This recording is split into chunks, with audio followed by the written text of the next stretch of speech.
শহীদদের প্রতি শ্রদ্ধা জানিয়ে মাল্যদান করার জন্য অনুরোধ করছি সিআইটিউ রাজ্য কমিটির সম্পাদক শ্রদ্ধেয় কমল চক্রবর্তী। শ্রদ্ধা জানাবেন সিআইটিউ রাজ্য কমিটির সম্পাদক শ্রদ্ধেয় তপন দাস।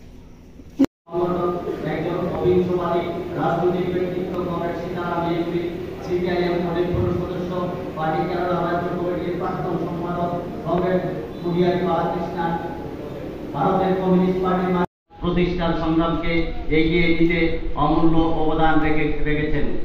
সম্মেলন গভীর শোক ও বিনম্র শ্রদ্ধায় স্মরণ করছে গত সম্মেলনের পর প্রয়াত আমাদের দেশের কমিউনিস্ট গত ৩রা জানুয়ারি ২০২১ পঞ্চম সম্মেলনের পর প্রয়াত পৃথিবীর বিভিন্ন দেশের সেই সব বরেণ্য নেতাদের যারা পুঁজিবাদ, সাম্রাজ্যবাদ ও নয়া উদারবাদের কেন্দ্র তথা সিআইটিউ ষষ্ঠ সম্মেলন। আজকে সিআইটিউ একটা লড়াকু সংগঠন, গোটা দেশে শ্রমজীবী, পিছিয়ে পড়া, অনগ্রসর গরিব মানুষের প্রতিনিধিত্ব করে।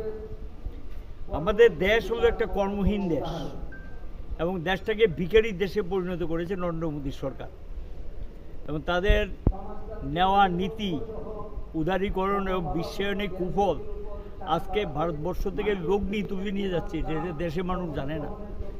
একটা দেশের চরম বিপর্যয় তখন হয় যদি সেই দেশ থেকে লগ্নি আসা দূরের কথা, এখান থেকে লগ্নি তুলে নিয়ে যায়। লগ্নি তুলে নেওয়া মানে কি, এখান থেকে যখন লগ্নি তুলে নিয়ে যাবে তাদের শিল্পে মন্দা দেখা দেবে, কৃষিতে বিপর্যয় দেখা দেবে।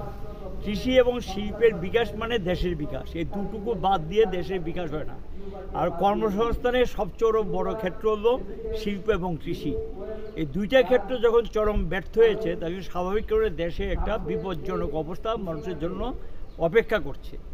এই পরিস্থিতিতে গিয়ে গোটা দেশেই লড়াই চলছে। কয়েকদিন আগে আমরা দেশব্যাপী ধর্মঘট হয়েছে, 25 কোটি লোক, ওয়ার্ল্ড ফেডারেশন অফ ট্রেড ইউনিয়নের বক্তব্য বিশ্বের অন্যতম একটা বড় ধর্মঘট হয়েছে গত কয়েকদিন আগের যে ধর্মঘটটা হয়ে গেছে। অনেকের মনে প্রশ্ন থাকতে পারে, মাত্র সরকারে এসছে, এখনই আপনারা চট করে এই সিদ্ধান্ত নিলেন কেন? 1 বছর হয়েছে, 3য়বার সে প্রধানমন্ত্রী হয়েছে। আমরা ওনাকে যা সতর্ক করে দিচ্ছি এই ধর্মটার মধ্য দিয়ে, আপনি যেভাবে চালাচ্ছেন দেশ, যেভাবে চলছেন, এর থেকে আপনার ফিরে আসা উচিত, নীতির পরিবর্তন করা উচিত। যদি না পাল্টান তাহলে চরম লড়াই, ব্যাপক লড়াইয়ের মধ্য দিয়েই। কারণ একটা কথা মনে রাখতে হবে, বেশি অহংকার ভালো না।